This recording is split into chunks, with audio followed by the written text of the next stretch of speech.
اعوذ باللہ من الشیطان الرجیم بسم اللہ الرحمن الرحیم الحمدللہ وحدہ والصلاة والسلام علی من لا نبی بعدہ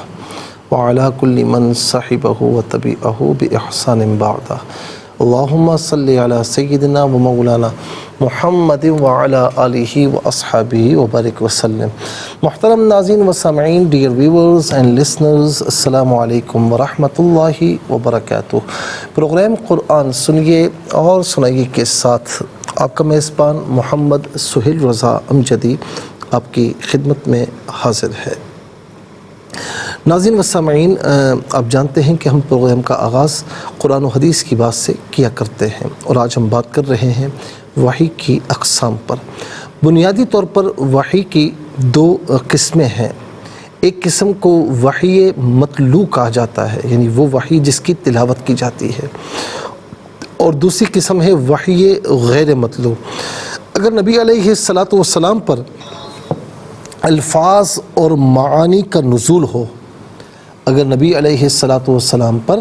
الفاظ اور معانی کا نزول ہو تو ناظرین یہ وحی متلو ہے، اور یہی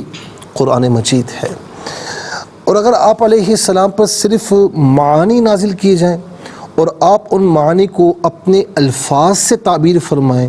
تو یہ وحی غیر متلو ہے، اور اس کو حدیث نبوی صلی اللہ تعالی علیہ وآلہ وسلم کہتے ہیں۔ نبی علیہ السلام پر جو وحی کی صورتیں تھیں وہ متعدد صورتیں تھیں جن کا احادیث صحیحہ میں ذکر ہے۔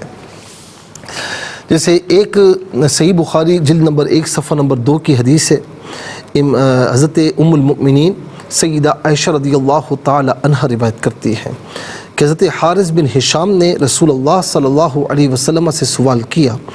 اور کہا کہ یا رسول اللہ، آپ کے پاس وحی کس طرح آتی ہے؟ رسول اللہ صلی اللہ علیہ وسلم نے فرمایا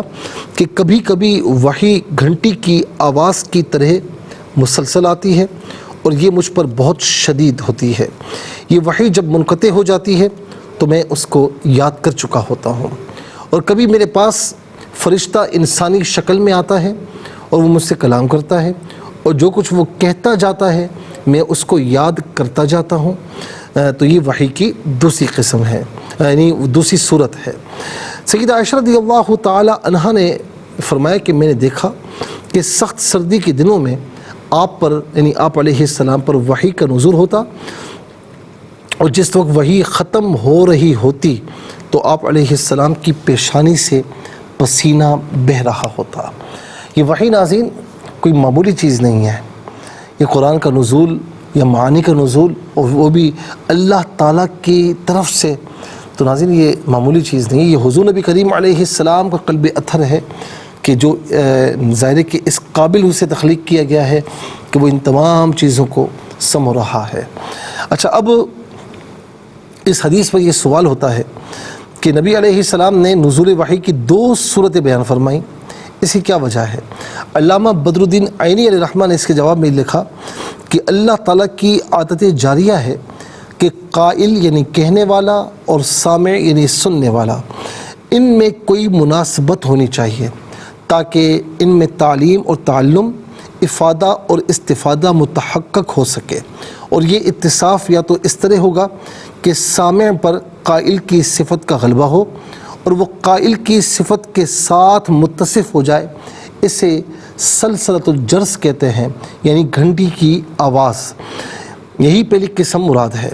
اور یا قائل سامع کی صفت کے ساتھ متصف ہو جائے، اور یہ دوسری قسم ہے کہ جس میں فرشتہ انسانی شکل میں متشکل ہو کر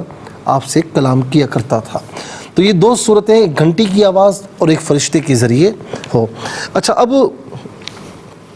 یہاں پر آپ دیکھیں کہ یہ اعتراض ہو سکتا ہے، سوال آ سکتا ہے کہ گھنٹی کی آواز میں کیا پیغام پوشیدہ ہے؟ بھلا اس میں کیا پیغام ہو سکتا ہے؟ گھنٹی کی آواز ہے۔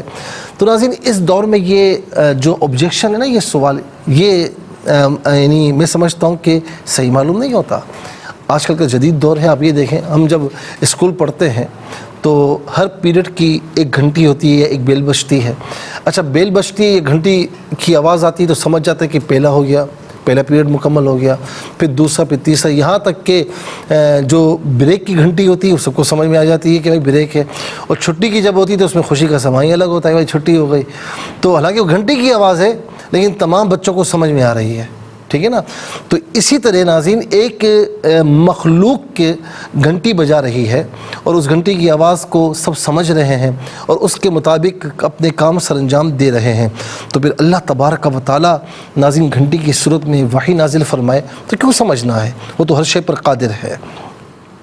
اور یہی وجہ ہے کہ گھنٹی کی آواز کے ساتھ جو تشبیہ دی گئی ہے، جس کی آواز مسلسل سنائی دیتی ہے اور اس کا مفہوم سمجھ میں نہیں آتا، اس میں آپ نے یہ متنبہ کیا ہے کہ جس وقت یہ وحی قلب پر نازل ہوتی ہے تو آپ علیہ السلام کے قلب پر خطاب کی ہیبت طاری ہوتی ہے اور وہ قول آپ کو حاصل ہو جاتا ہے، لیکن اس قول کے ثقل کی وجہ سے اس وقت آپ کو اس کا پتہ نہیں چلتا۔ جب اس کے جلال کی ہیبت ظاہر ہو جاتی ہے تو پھر آپ کو اس کا علم ہو جاتا ہے، اور وحی کی یہ قسم ایسی ہے جس سے ملائکہ پر وحی نازل ہوتی ہے۔ حضرت ابو ہریرہ رضی اللہ تعالیٰ عنہ بیان کرتے ہیں، نبی علیہ السلام نے فرمایا کہ جب اللہ تعالیٰ آسمان پر کسی امر کا فیصلہ کرتا ہے تو فرشتے عاجزی سے اپنے پروں کو جھڑجھڑاتے ہیں جسے پتھر پر زنجیر ماری جائے، اور جب ان کے دلوں سے وہ ہیبت ظاہر ہو جاتی ہے تو آپس میں کہتے ہیں کہ تمہارے رب نے کیا کہا؟ وہ کہتے ہیں حق فرمایا اور وہ عظیم اور کبیر ہے۔ اس حدیث میں ہم پر یہ ظاہر ہوا کہ وحی کی پہلی قسم دوسری سے شدید ہے۔ اس کی وجہ یہ ہے کہ اس قسم میں نبی علیہ السلام حالت بشری سے فرشتے کی حالت کی طرف منتقل ہوتے تھے، پھر آپ پر اس طرح وحی کی جاتی تھی جس طرح فرشتوں پر وحی کی جاتی ہے، اور یہ ظاہر ہے کہ مشکل تھا۔ اور دوسری قسم میں فرشتہ انسانی شکل میں آتا تھا، اور یہ قسم آپ کے لیے آسان تھی۔